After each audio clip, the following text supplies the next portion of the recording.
Hello, everybody. Welcome back from the lunch. I hope you enjoyed the food, had some great networking opportunities. It's not too late to set up some more meetings on the app. You've still got the rest of the afternoon. If there's somebody left you have wanted to catch, you haven't seen them out and about, you can grab them and see what their open times are. So coming up next, we're going to have another podcast recording. Just like yesterday, you have the opportunity to be part of a live podcast recording, which you can listen to later. So on this next panel, which will also be recorded, we'll be talking about grids. It's going to be part of this live recording of the What Matters podcast by FORESIGHT Climate and Energy. So I'd like to introduce you to FORESIGHT reporter Kira Taylor, who is the host of the podcast. She'll be recording this episode about how Europe's power grids must adapt to accommodate an increasing share of renewable energy sources. Kira? Hello and welcome to this discussion on how to boost flexibility and integrate more renewables. My name is Kira Taylor. I'm a reporter with FORESIGHT Climate and Energy, and I'll be moderating our discussion today as we explore how flexibility can help underpin the energy transition. Now, as Dave mentioned, this is a slightly different panel to normal because it's a live recording of FORESIGHT's What Matters podcast. Don't panic, though. You don't have to do anything special. Just sit back and enjoy the preview to the podcast. So we'll start with a panel discussion and then have a chance for you to ask your questions to our panel. So make sure you jot some down as we go along. So without further ado, let's press record and get started. And you're going to hear me introduce myself again, but that's just for the podcast people, so don't worry, I haven't gone mad. So welcome to this special live episode of What Matters, the podcast that puts the flex in flexibility. My name is Kira Taylor. I'm a journalist with FORESIGHT Climate and Energy and one of the co-hosts of What Matters. This week, we're coming to you from the Solar Power Europe Summit to talk about flexibility, renewables, and grids. Regular listeners of FORESIGHT podcasts will know that we barely go an episode without mentioning grids. In fact, we talk about it so often that my colleague and I have a swear jar for how often we mention it. So to reach Europe's climate and energy goals, we need to improve infrastructure, increase electrification, and roll out even more renewables. All of those much easier said than done. Flexibility is key to all of this. It brings major benefits, including the potential to save the EU 30 billion euros and to avoid 151 million tons of CO2 emissions every year by 2030, according to Solar Power Europe's figures. On today's episode, we'll explore innovative solutions and delve into the regulatory reforms needed to boost that flexibility. To discuss that, we have our panel. We have Joachim Balker, Head of Unit for Infrastructure and Regional Cooperation at the European Commission's Energy Department, DG ENER, Juan Fernandez, Chief Operating Officer at international renewable energy producer Sonidex, Caterina Augusto, Senior Grids and Flexibility Advisor at Solar Power Europe, and finally, Sarah Van Cleef, Vice President of Sales and Commercial Excellence for Europe, the Middle East and Africa at energy storage company Fluence. Thank you all for joining us. Let's have a round of applause for our panel. So, I'd like to start with what the biggest challenge is that we're seeing when it comes to improving flexibility and integrating more renewables. Okay, maybe we can start with you on this. What is the biggest challenge that you see?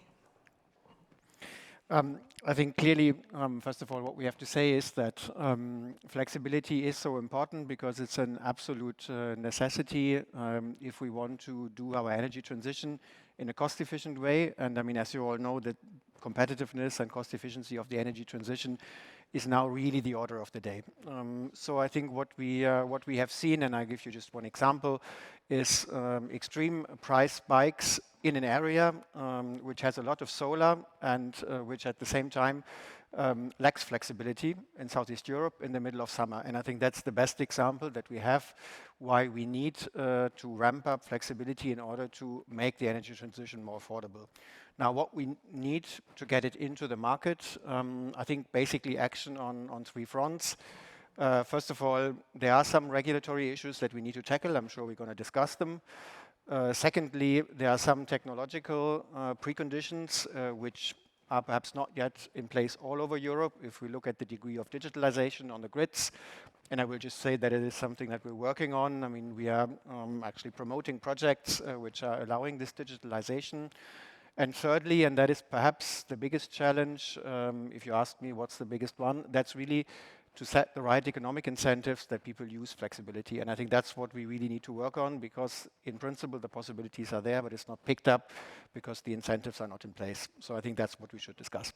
Thank you. That's a really useful introduction, and I think we'll get onto those, particularly the incentives, later on in the discussion. Juan, I'd like to come to you next on this. What is the biggest challenge that you're seeing from a renewable energy producer point of view when it comes to improving flexibility and integrating renewables? So thanks, Kira. It's a pleasure to be here and discuss this very important topic for us. No, we are developers, we construct projects and we operate the projects for the life of the assets. So we're quite keen on understanding long-term what is how the markets are stabilizing for us to be an active player in the sector. So from the standpoint of our role within the stakeholders, it's a very important consideration. We have been facing flexibility challenges in the countries where we are operating. We're operating in Spain, and there was a big wake-up call last year when we started hitting significant numbers of negative hours, which really pointed to the need to introduce flexibility into the market. So we are adapting as much as we can. In Spain in particular, there's a possibility to participate in ancillary services and balancing markets, even for PV installations, and that adds a little bit of flexibility into how we integrate into the grid. But we need to sort of scheme up a larger approach where we look at the market, we look at the grid, and then we also look at demand management. To me, it was mentioned earlier in one of the sessions on negative pricing, the importance of demand management, and this is an issue that as a sector, we really need to think closely how can we make sure that we have the demand pool for the deployment of solar as opposed to the project push into the grid. So there's progress, but actually there's a lot more left to do. Sarah, I'd like to come to you on this next. So what are you seeing as the biggest challenge here? Of course, I couldn't whittle it down to just one, but I came up with two related to the incentives point that Joaquin made. First is related to incentives for how to better utilize the grid. I mean, right now, there's very few places where we have dynamic congestion signals.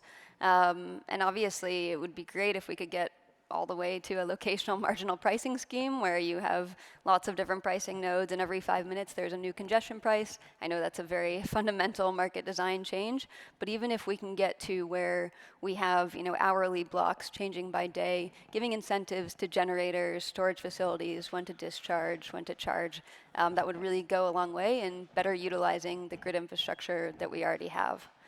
The second point is more on long-term revenue certainty. I mean, you could argue this is true for all resources, that they're not going to get built without some amount of revenue certainty. But I think even more for new types of assets like battery storage, we need to give the investors a more clear plan, more certainty that if they build this expensive CapEx asset, they're going to be able to recoup their revenue over time. And that can come in a lot of different forms, but certainly capacity-like mechanisms or flexible capacity mechanisms where there's some amount of guaranteed revenue every month for 10 to 20 years. Again, not to cover the whole value of the asset, but to at least maybe cover the debt service or some good portion of the revenue over time. I think both of those would go a long way.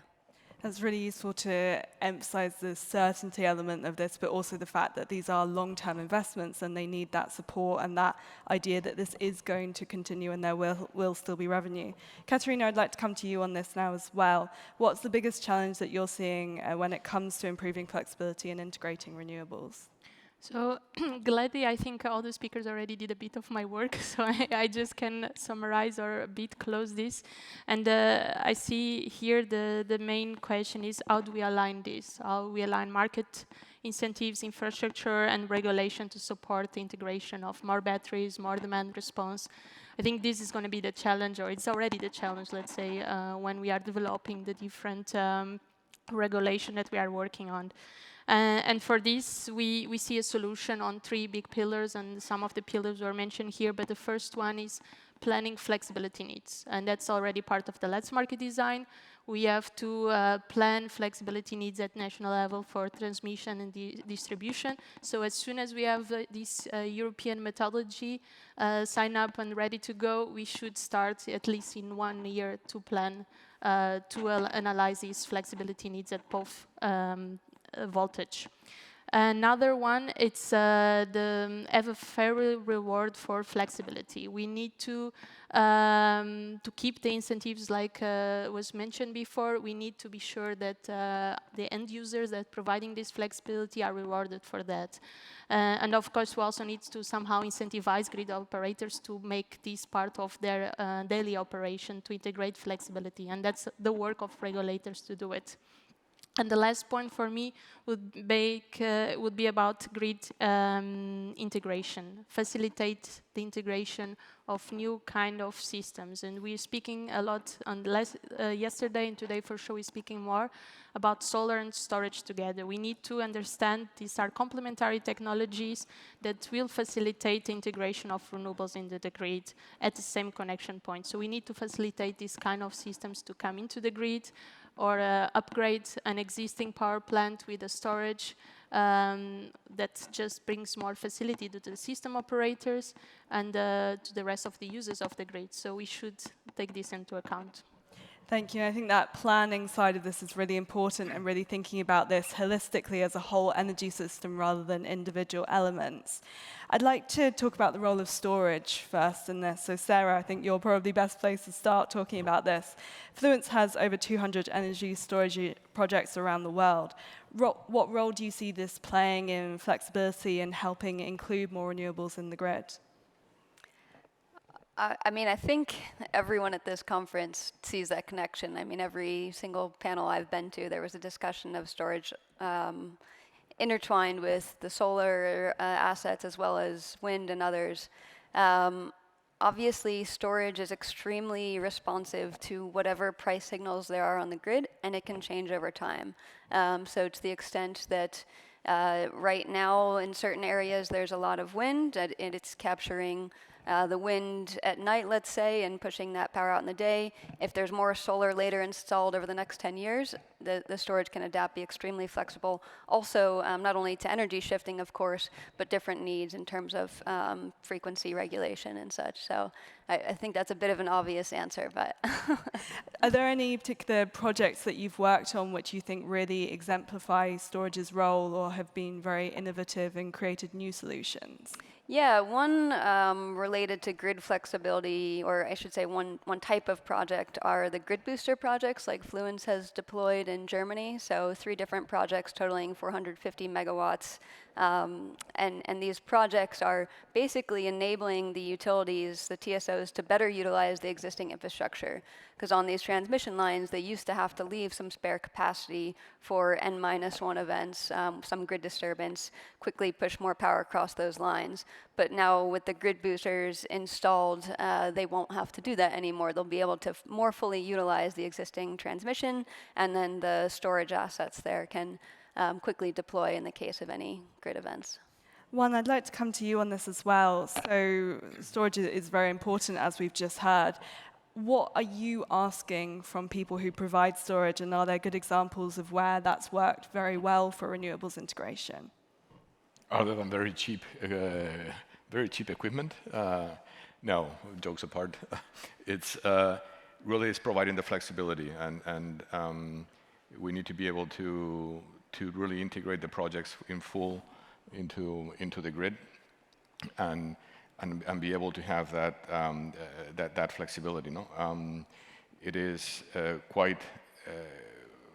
We are operating, for instance, for us, it's a very challenging market. Chile is a very challenging market. It's got very many technical constraints. It's suffered from lack of long-term planning on how to build in the renewable energy sort of footprint. And I think what we need to do is bring that flexibility through storage and then have a planning of how the grid is best laid out for the demands of the different countries and the different locations. No? Storage can provide opportunistic options to address curtailment, for instance, but I think it's far more than that. How can we make use of the flexibility that storage brings in to precisely do the sort of thing that you mentioned with the grid booster project in Germany, which is allow the transmission system operator and the distribution network operators to have that flexibility and extract the most value out of the grid. And Katarina, I'd like to come to you on this because Solar Power Europe has been working on hybrid projects and looking at combining solar with storage. What are some good examples of how that works and what policy support is needed to make those work? Thank you. And indeed, we have a report fresh coming up. You can read it tonight. If you have nothing to read before going to bed, you can read our report. It's very light, so it's not going to be bringing nightmares to you. Hybrids, just to go back a bit to explain, an hybrid system is when you have a solar PV plant connected with another renewable asset or with a storage asset on the same connection point. And they can operate together or can operate separately. And to that, you call it a full hybrid system or a co-located system. So this is how we are defining hybrid systems. And the relevance of this definition is because they are going to use the same connection point. So it means that they will bring benefits on balancing the injection of different resources. So you have a lot of solar in the midday, you have more wind a bit outside of the midday, so they will balance. So instead of you having these curves of variable resources, you're going to have something more close to a base load that you are used with a fossil fuels generation. And what's going to storage do to this? They're going to create the last part of the base load that you need for the order that the stability, the way you inject grid on that same connection point, it's going to bring more security also for the system operator, more predictability for them, and also it's going to reduce your needs of curtailment, so it's also beneficial. So it's a win-win for both of them. And I think, despite the fact that I'm explaining to you and I see some noddings, it's not that easy for everyone to understand, at least that we have been seeing. So we decided to draft this report that my colleague will present today, because we need to make it the future, or even be more bold and make it the present, because it's already happening. So what is that you don't understand? We are ready to explain it to you from the industry side. And we have been seeing yesterday, I was in another panel, very interesting cases firsthand from Bulgaria, that they, for example, one of the difficulties is the system operator understanding, okay, you have multiple entities at the same connection point, how you deal it, how you do the connection agreement, how do you have a solar power plant there, and how you upgrade with the storage so easily if you don't need more capacity. So what they did is they put an annex on the connection agreement, just saying, this is the asset that we'll connect. We are going to be signing to the limit that we sign when we put the power plant in the beginning, so nothing needs to be upgraded. And this is quite easy. It was so fast. It don't need to be 1 year waiting for this to happen. So I think we already have good cases. Then we have also, I think, a good case to look is Spain, in terms of the way already the TSO is dealing with these systems, much more open mind and also trying to understand what the system developer wants to do their projects. So I think this is very interesting cases to have a look. And that's really good as well to hear the speed of this. I just want to hear from the European Commission on how policy can support these types of innovations. And then we can go to you, Sarah. Yeah, I think indeed, essentially, I mean, we have two ways of supporting this kind of innovation. I mean, one is, and that's probably the more important one, is indeed through the right setting the right regulatory incentives.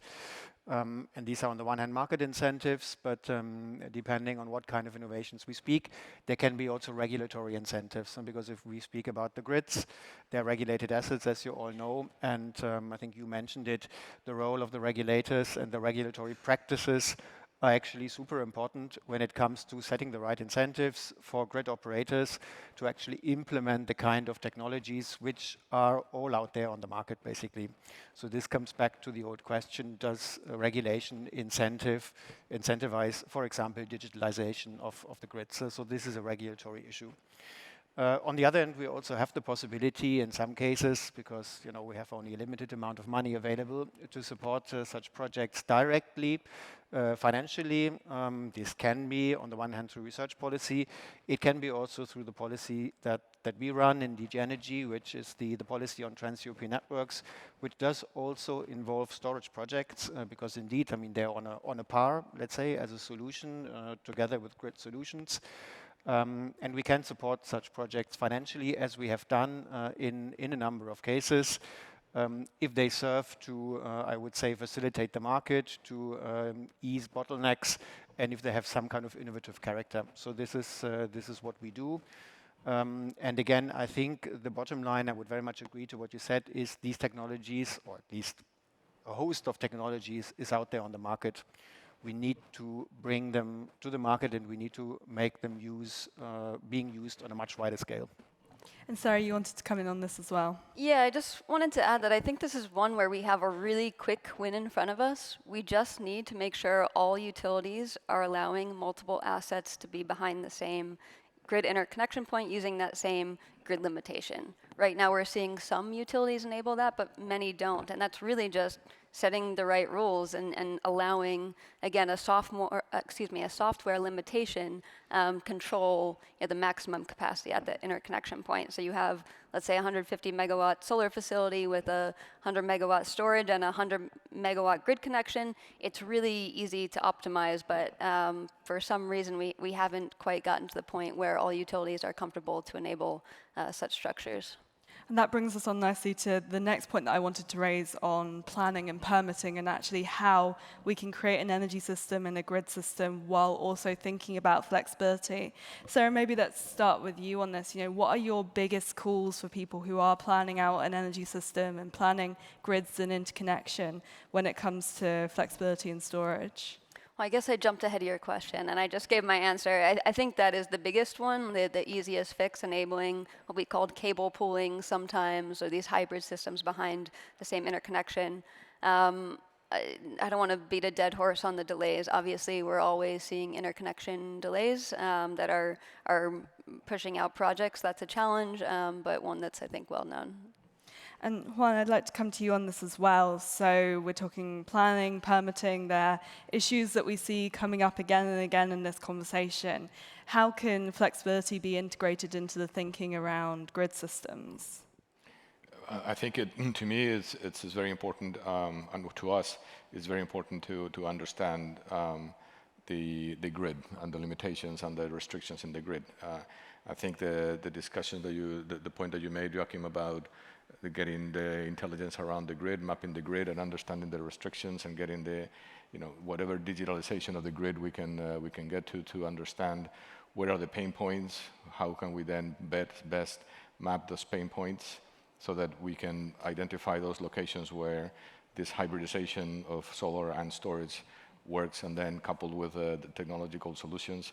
I think it really comes down to having this pretty comprehensive view of how the grid is operating, what flexibility it requires where, and then as we think 5 years from now, what are the demands that we expect, and how do the project need to be deployed in the existing grid and the expansion of the grid. And we often hear that there are issues with permitting times, and Sarah's already raised this.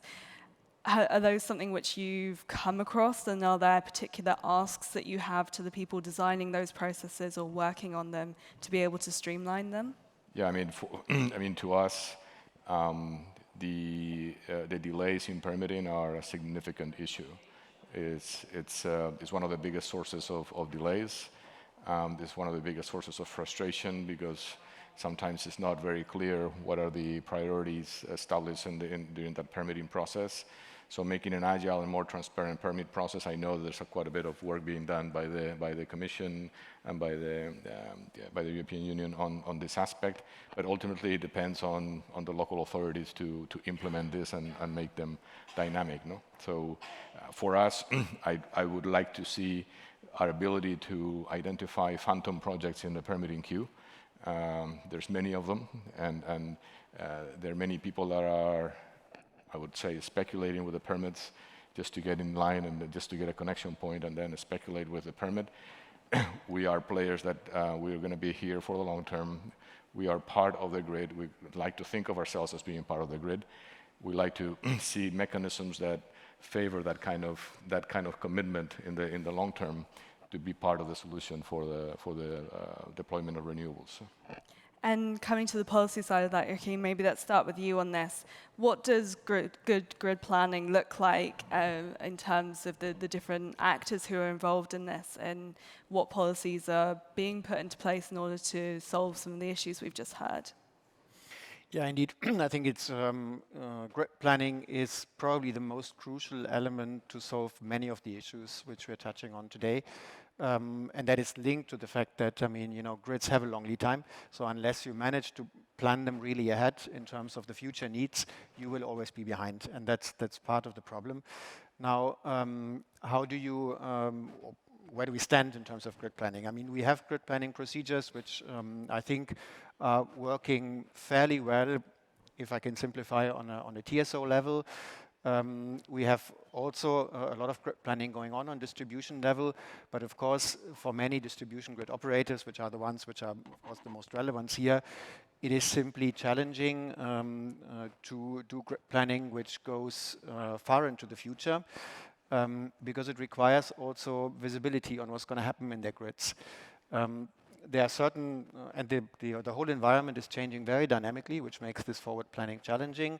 I think there are certain elements which are probably relatively previsible, and there are others which are very difficult to forecast, such as, for example, how demand is going to evolve. I mean, is there going to be a big push in demand through a data center, for example, which is going to come to the area?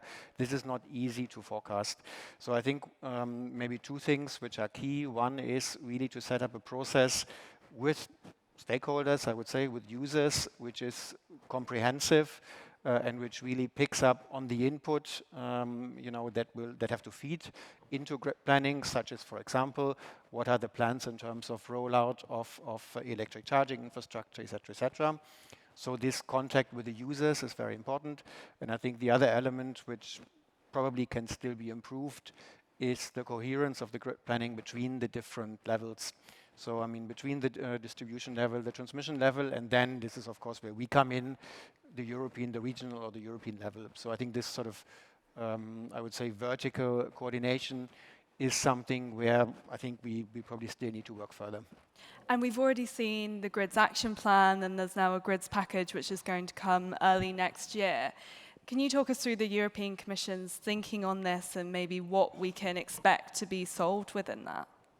We'll see what will be solved, but I think I can make some sort of hints of the directions in which we are thinking.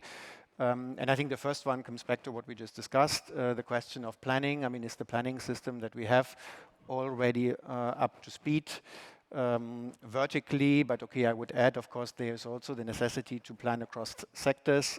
So to include, for example, the interlinkages between electricity and hydrogen, or on the local level, also the heat system. Again, which is challenging, but I think we have to look at whether the planning system works. I think the second part is really on the delivery, and here it's a direct continuation, I think, of the elements that we put forward in the Grid Action Plan. What can we do really to accelerate the grid deployment, where the biggest choke points probably are? You mentioned the one on permitting. We've done a lot, but it still seems that permitting times are long.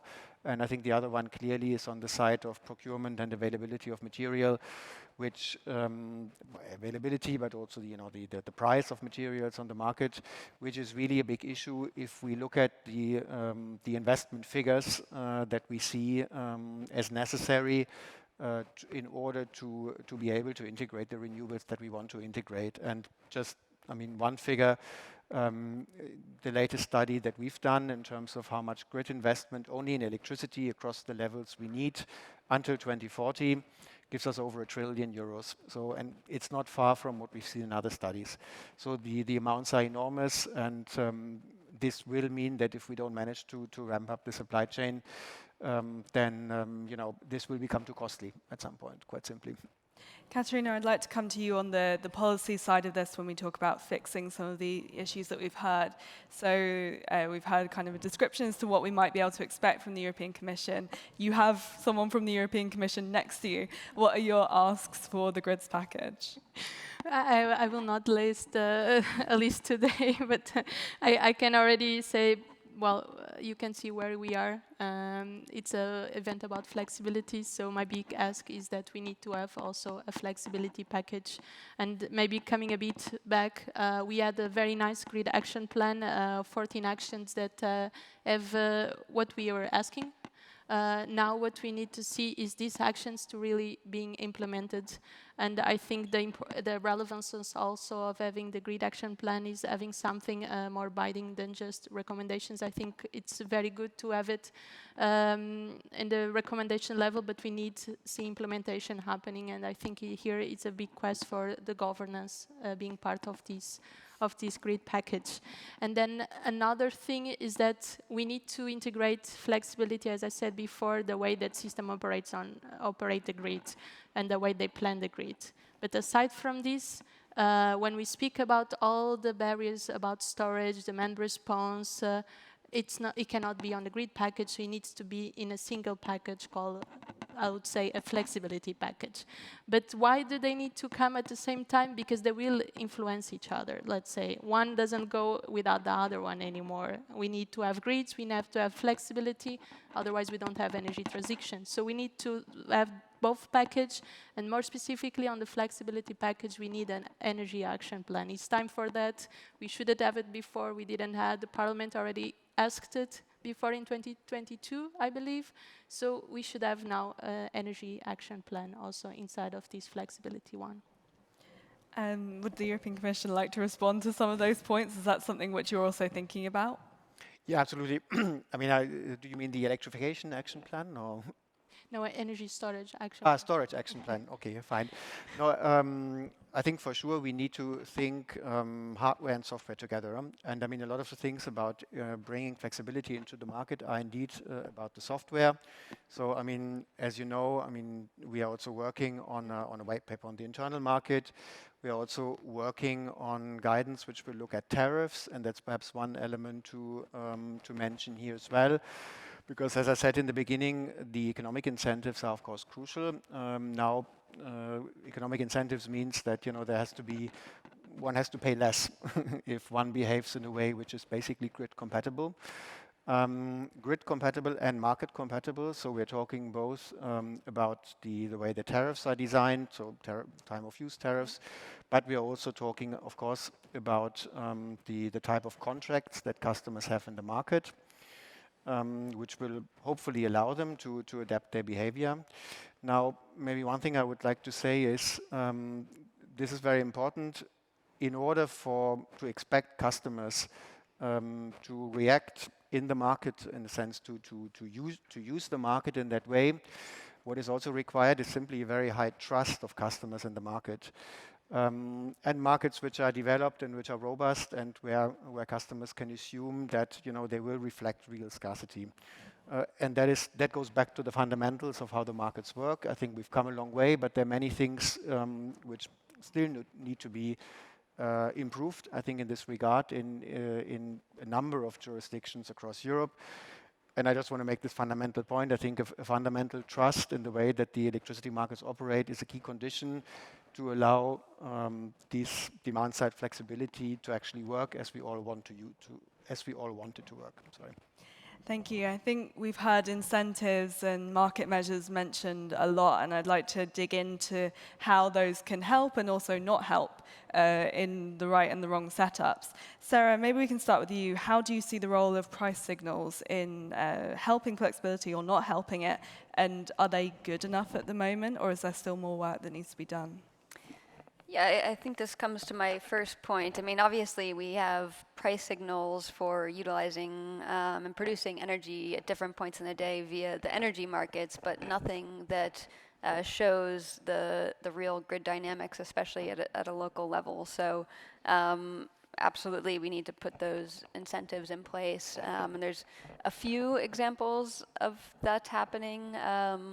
for example, in Germany, some of the utilities, but there's nothing comprehensive and consistent, I guess, across Europe. And I know it's always hard to get consistency across Europe, but some direction would be really useful to the member states on how to best arrange that. Well, I'd like to come to you on this as well. What market-based measures can you see helping flexibility? I think, I mean, we really like to see some schemes that provides pricing stability, of course. No? As I mentioned earlier, we are here for the long term. We are committed to participate actively, but at the same time, we need to have some certainty around making sure that there's a minimum amount of return on the investment. Yeah. So pricing mechanisms and CFD mechanisms, the floor mechanisms, all of those are welcomed. We don't necessarily want a highly regulated pricing scheme, but a minimum set of certainty. I think it was alluded to earlier in the discussion. A minimum set of certainty around what is going to be the revenue stack, how is it going to look like in the long term, is quite an important aspect for us. So any scheme that sets those sort of baselines on the revenue are more than welcome. So CFDs, floor and top mechanisms, they are very much welcome. To that point of long-term certainty, I actually think that is the single reason that the US is quite a lot farther in the levels of storage deployment than what we see in Europe. There are a lot of longer-term market capacity auction mechanisms that again provide some amount of certainty on the revenues, not full certainty on the revenues, but gets that fundamental baseline there and gets those projects built. Whereas right now in Europe, investors are looking at the market revenues and with the very dynamic markets changing for lots of good reasons, it's just really hard to be sure of what your returns are going to be, past the next handful of years. So, really think that's a fundamental point that we need to focus on. Katerina, I'd like to come to you on this as well, because when we hear about things like contracts for difference and power purchase agreements, these long-term agreements, we think of the electricity market design, where the European Commission suggested that they were going to be very good things for stabilizing prices.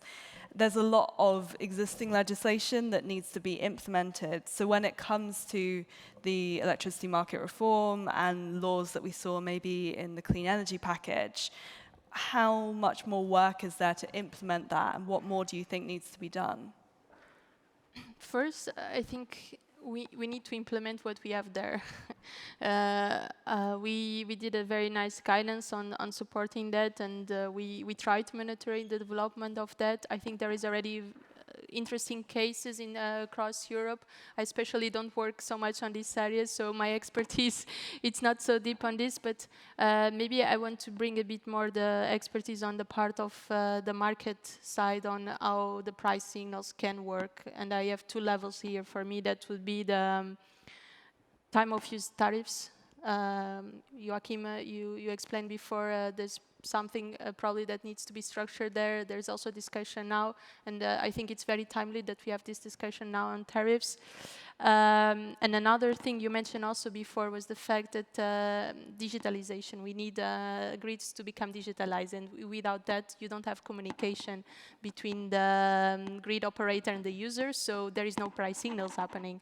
Let's say in a dynamic way that we want to see advancing from the usual grids to a smarter grid that works bidirectional. So first of that, you need digitalization for price signals. Then you need to have a regulator that incentivize also your system operator to have this kind of structure of tariffs, more dynamic tariffs. Just for example, as time of use, you have more incentives to put your washing machine at 2 a.m. in an automatic program because there's less demand.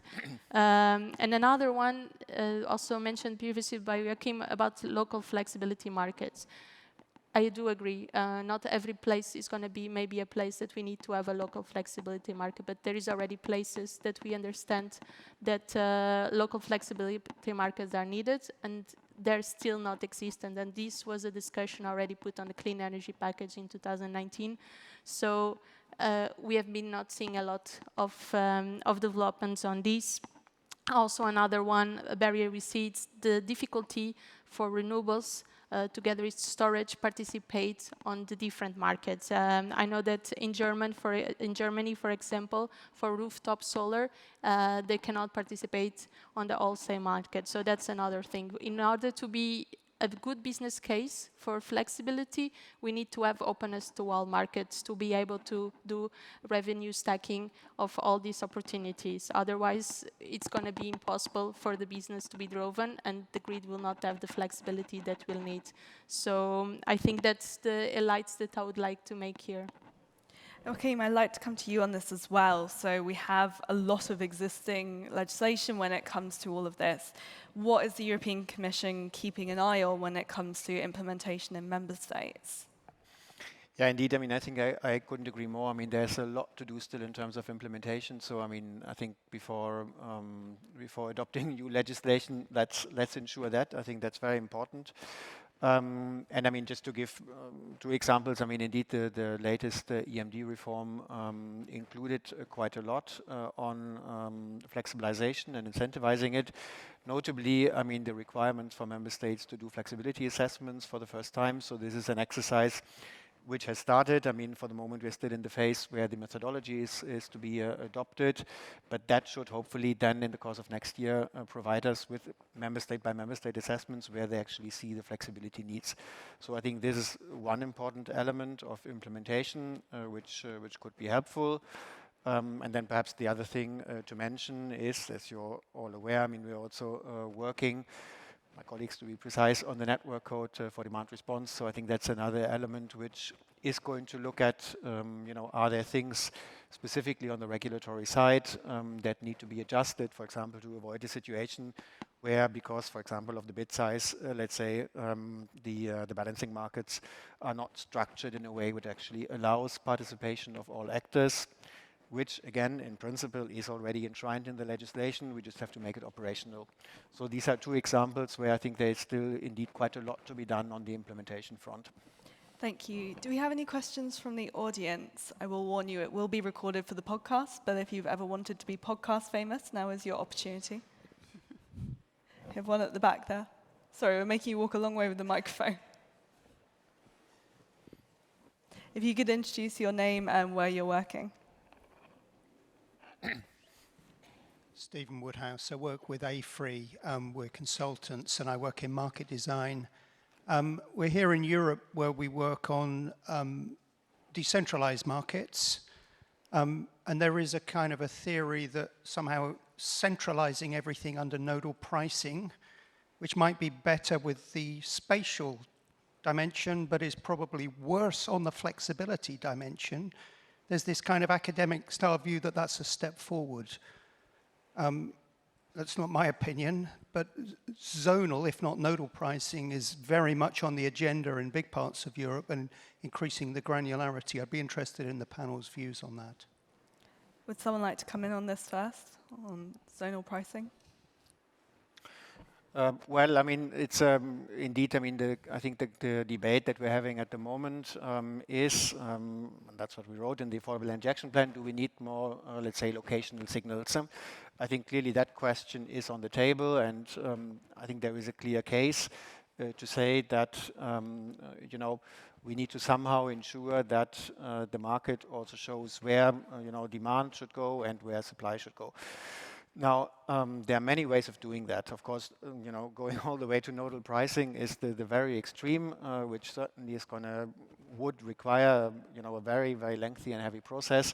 I think this, certainly merits a very thorough reflection. And I'm not the one in charge of that, so I won't go further on that point.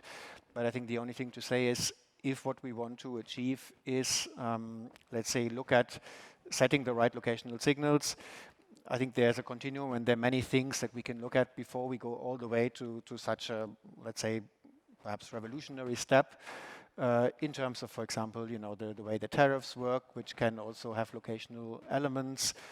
Or, I mean, and this is perhaps also something to be mentioned in this context, what we're working now as part of the implementation of the grid action plan, are basically is a set of maps that would show basically where capacity is available. So creating this transparency, of course, has to be done by the TSOs and DSOs, but this kind of, let's say, grid hosting map, which would give you an indication where it's relatively easy actually to put additional renewable supply to the system or demand, in a sense, is also a way to steer the location of you know, certain investment decisions. I know it's not an answer to your question, but I hope I managed to get around it. Fair enough. I mean, we saw lots of nodding from the panel on that final point. Does anyone want to come in on that final point and how helpful it would be? I'm very happy to hear about the capacity hosting maps. It's one of the actions on the Grid Action Plan, Action 6, and in reality, we start working on the task force this week with TSOs and DSOs, and yeah, we are going to be very exigent on what we want because we know what we want, and we want something between, or maybe a mix, let's say, what's happening here in Flanders and what's happening in Denmark. There is very interesting capacity hosting maps where you can indeed identify where you have, for example, more capacity of solar already installed and you need to have more flexibility. So storage developers should look for these locations and hybridize systems there, where you can also understand where parts of the grid are being in need of development. So you also understand that area probably take more time to develop, so you think twice before applying to that location. So it opens the communication, I think it's an important message here, between the grid operator and the system developer. And that's what's failing most of the times on the planning and how things advance, because we are not communicating enough. There is not enough transparency, and I think this is the point. We need to be more open between the two, between the grid user, between the system operator, and exchange more in order for things to move smoother and faster, let's say. Do we have another question from the audience? One down here. Thank you. Why not? Here's another question for the Commission to walk around potentially. So if grid planning is one of the biggest challenges also for the grids package and things we can get right, which I fully agree with, to what extent do we need to dare to really take a step back and look at how we are doing it for the moment on the European level? We're organizing electricity TSOs in an entity, gas TSOs in an entity, hydrogen network operators separately, DSOs. We're asking all of those 4 different entities to come up with bottom-up approaches, what they ideally like to see. We're trying to mix that together in a couple of scenarios, and then out of that comes a number of multi-billion, maybe trillion, and that's then our grid capacity challenge. How confident are you at the Commission and here at the panel that this number is correct? Yeah? Are we not lacking a top-down way of checking these bottom-up numbers? For example, a role that a European independent system operator would be playing. So, summarizing, are we going to get a European ISO in the grids package? Thank you. Can I just ask you to introduce yourself as well? We're very blinded by the lights. I'm sorry. My name is Dries and I work at Solar Power Europe. Yeah. So a question, I think, for the European Commission first. Thanks. I'll have another go at walking around the question. No problem with that. So I think indeed one of the things that we need to look at when we will look at the planning system is, does it work well in terms of the roles of the different actors in the system? That was one of the things you mentioned. And the other thing is, does it work well in terms of the, let's say, the methodology which it uses?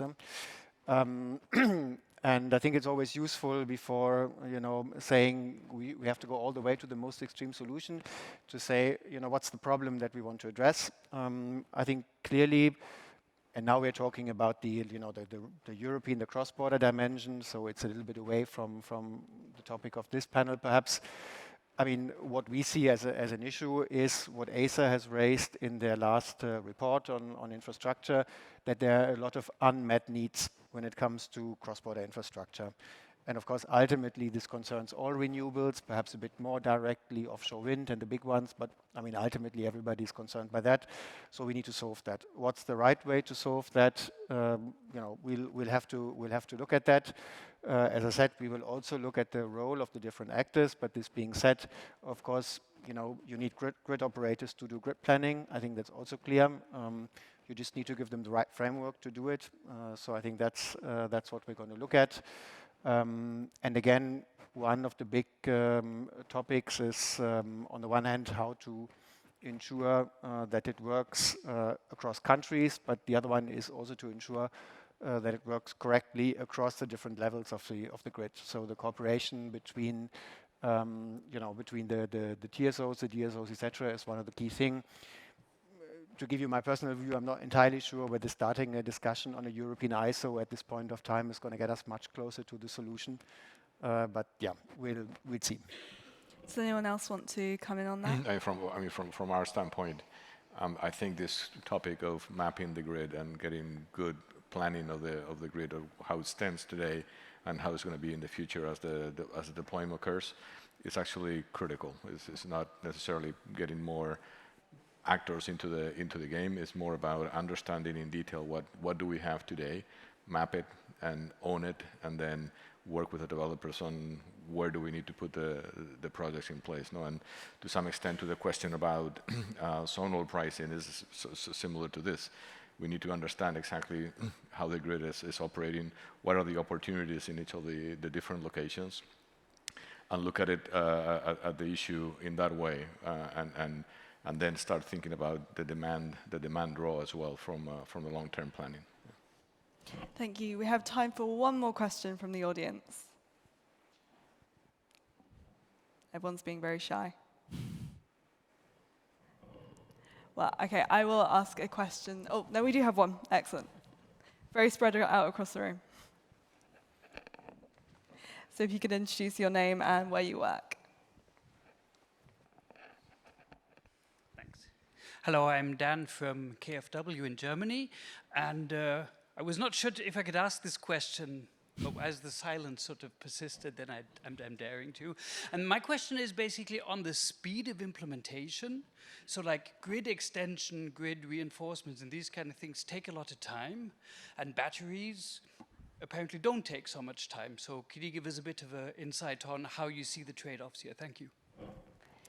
Yeah, sure. I can take a shot. I mean, I think that's why my feedback so far has focused on better utilizing the existing grid. I mean, absolutely, we do need to expand the grid as well for more renewables, but there are a lot of steps we can take to better utilize what we have. So we talked about the cable pooling, again, allowing multiple assets behind the same point of interconnection.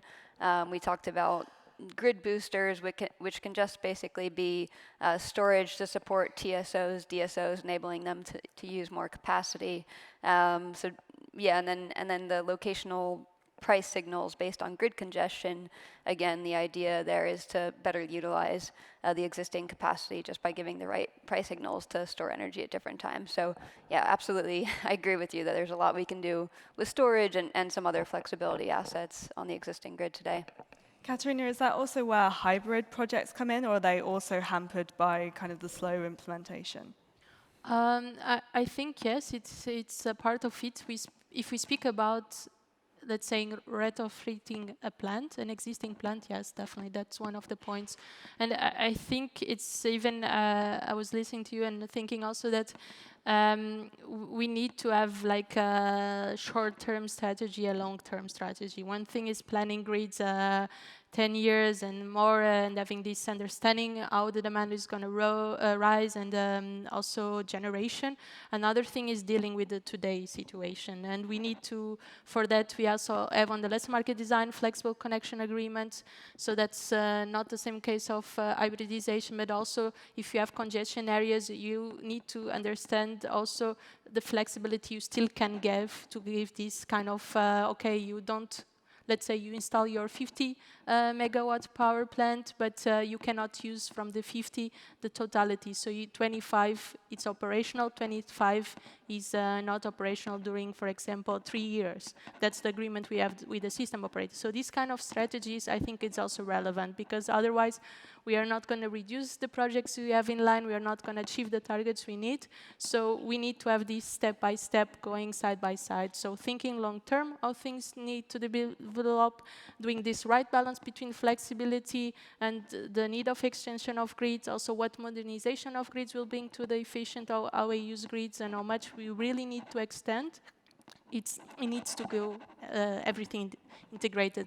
Otherwise, we don't have a full plan, and we're just doing like we did in the past, just thinking on we need to grow grids, and that's it. Excellent. Well, that's about all we have time for, but on What Matters, we like to ask people to look into their crystal ball and see how they expect this to go over the next few years. So as part of your closing statement, I'd like you to kind of say what you want to see over the next few years or what you expect to see. So one, let's start with you for your closing statement. So I think where we are to some extent due to the success of the deployment of solar and other renewable energies. No? We have to use this flexibility need as an opportunity to think differently, get new technologies in place, make sure that we can work actively with the grid, and use this as an opportunity, frankly. So for me, the main statement is let's embrace this flexibility, the need to be flexible, and let's work collectively with different technologies to make it a reality. Yeah. Sarah, let's come to you next. I guess in short, let's utilize our existing grid of infrastructure better via locational price signals focused on local congestion needs. And let's also provide more certainty for investors, particularly for flexibility assets and the revenues they could expect to get so they know it's a worthwhile investment on the European grid.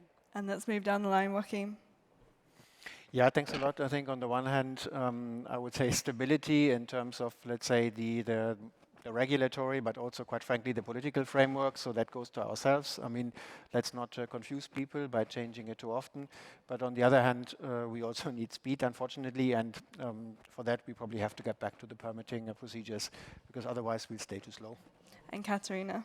Yeah, so quickly, for next year, I want a grid and a flexibility package with an energy action plan, and with this that we drive a long-term better communication between all the parties on the system, that we have a more integrated system, that the implementation of all these recommendations are happening on the next, let's say, 5 years max, and that we are able to have the energy transition that we planned already some years ago happening. Thank you. Well, thank you to all of our speakers. Thanks to our audience for asking their questions and everyone who worked on this behind the scenes. What Matters is coming back with a new series all about the hot topic in Brussels, which is, of course, competitiveness. So stay tuned for those episodes. We have plenty of other podcasts on the Foresight app, so you can download it and keep an eye out for those. We have deep dives, and we also have a daily energy and climate news podcast. So if you have questions about anything we've said today, email us at show@foresightmedia.com or contribute to the conversation on the Foresight app. Thank you all for listening, and until next time, goodbye.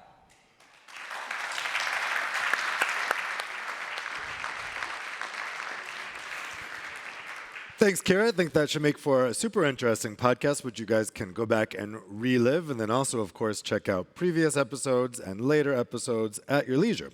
So now it's time for another coffee break. At 3 o'clock, you can come back here in the Flex room for a main session on energy financing, or you can go up to the battery room for a side session on global solar action. So whichever you choose, we'll see you at 3 o'clock.